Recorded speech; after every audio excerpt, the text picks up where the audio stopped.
ரோகிணி பற்றின விஷயம் தெரிஞ்சவொன்னே முத்து வந்து ஃபேமிலியில் வந்து எல்லார்ட்டையும் சொல்லணும். நம்ம ஏதாவது சொல்ல போய் ரோகிணியை வந்து வேறு ஏதாவது பிளான் போட்டுருவாங்களோங்கிற பயத்தில் சூப்பர் பிளானோட வீட்டுக்கு வந்தாருங்க முத்து.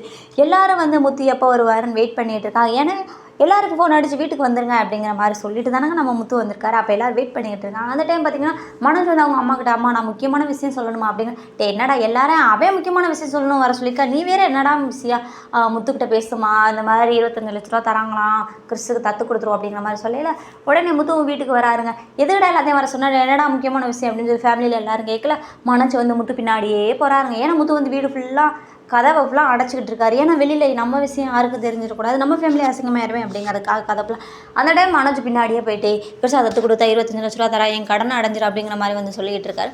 முத்து சொல்கிறா, அவன் தத்து கொடுத்துட்றான், அவங்க கடனை அடைஞ்சிரும் அப்படிங்கிற மாதிரி வந்து, என்னடா டக்குன்னு நான் சொன்னதுக்கு ஒத்துக்கிட்டேன் அப்படிங்கிற மாதிரி வந்து மனோஜ் ஆச்சரியமாக போகிறாரு. அதே மாதிரி அவங்க அம்மாவை இன்றைக்கி தான் நான் தடவை ஒத்துக்கிட்டு இருக்கான் அப்படிங்கிற மாதிரி வந்து அவங்க அம்மாவும் சொல்கிறாங்க.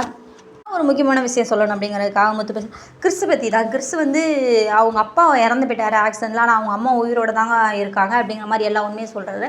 அவங்க அம்மா இதே ஊரில் தான் இருக்காங்க. கிறிஸை வந்து நீ தத்து கொடுக்குறே சொன்னீல, தத்து கொடுத்துட்றா. ஏன்னா அவங்க அம்மா வந்து ரொம்ப சீப்பான பொம்பளை, நல்ல பொம்பளை இல்லை. அவங்க கூட இருந்தாங்கன்னா கிறிஸோட வாழ்க்கையே தப்பாக போயிடும், நல்லா இருக்காது, கெடுத்துருவாங்க. சின்ன குழந்தையும் அவங்க அம்மா ரொம்ப மோசமானவங்க, ஒரு தப்பான தொழில் பண்ணுறாங்க, ரொம்ப சீப்பான தொழில் பண்ணுறாங்க, அவங்க கேரக்டரே சரியில்லடா அப்படிங்கிற மாதிரி அந்த பொண்ணை பற்றி தப்பாக சொல்லிகிட்டு இருக்காரு. ஏன் அப்படி சொல்கிறாரு அப்படின்னு நீங்கள் பார்த்தீங்கன்னா, ஏன்னா நம்ம முத்து வந்து ரோஹிணி தான் அம்மா அப்படிங்கிற மாதிரி சொன்னால் அவங்க என்னோடய சிஸ்டர், சிஸ்டர் அப்படி இப்படின்னு சொல்லி சமாளிச்சிருவாங்க அப்படிங்கிறதுக்காக அந்த பொண்ணோட கேரக்டரை பற்றி தப்பாக சொல்லி அவங்க வாயாலேயே இந்த உண்மையை வர வைக்கணும் அப்படிங்கிறதுக்காக தப்பாக சொல்கிறாங்க. ஒரு கட்டத்தில் பார்த்தீங்கன்னா மீனாவும் சப்போர்ட் பண்ணுறாங்க, ஒரு பொண்ணை பற்றி தப்பாக பேசாதீங்க, அவங்க அப்பா நான் தப்பாக பேசலை, அது உண்மைதான் அப்படிங்கிற மாதிரி அவரும் சொல்கிறாருங்க.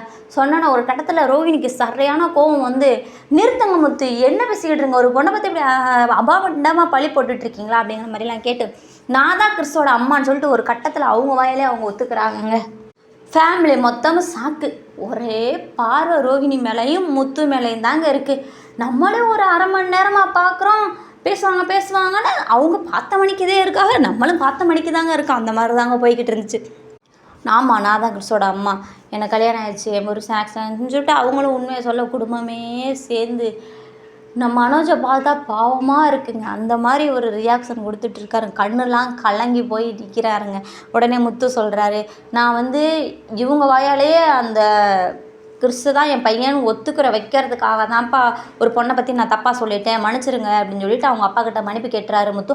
அதே டைம் ரோஹிணிகிட்டையும் கையெழுத்து கும்பிட்டு, நான் உங்களை பற்றி எதுக்கு சொன்னேன்னா நீங்கள் உங்கள் வாயாலே சொல்லணும் அப்படிங்கிறதுக்காக தான் நான் இப்படி பண்ணேன், ஒரு பொண்ணை பற்றி பேசுனது தப்பு தான், மன்னிச்சிருங்கன்னு சொல்லிட்டு பெரிய கும்பிடு போடுறேன்னு சொல்லிட்டு மன்னிப்பு கேட்டுறாரு. அந்த டைம் பார்த்திங்கன்னா எல்லா உண்மையும் சொல்லிட்டோம், வாய் தவறி வந்துருச்சு அப்படிங்கிற மாதிரி ரோஹிணியோட ரியாக்ஷனும், மனோஜ் இப்படி ஒரு வாழ்க்கையில் நம்ம மாட்டிக்கிட்டோமா அப்படிங்கிற மாதிரி வந்து மனோஜோட ரியாக்ஷன் கண் கிளம்பி போன மணிக்கு மனோஜ் ரோஹிணி நின்றுட்டு இருக்காங்க. குடும்பம் என்ன முடிவு எடுக்குதுன்னு நாளைக்கு பார்க்கலாங்க.